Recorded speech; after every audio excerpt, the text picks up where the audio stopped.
Rifiness Warjri, a Bachelor of Science student from St. Anthony's College, Shillong, is set to climb Mount Everest. After successfully scaling Mount Abigamin, she has been training rigorously. Inspired by climbers Wansuk Merthong and Dolly Kharbhi, Rifiness's achievements were celebrated by the Meghalaya State Kickboxing Association in Shillong.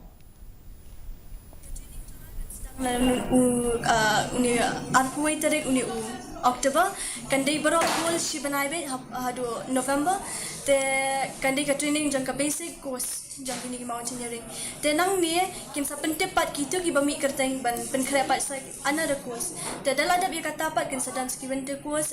te nang tu pak ngin sa penkrep ban ki lu Everest gitu ki basha ajit nang ni ke course ki balai ni ke training da ya kan ni ka bamantang yang kin pelang hapok ka HMI ke ka kadan hapok Darjeeling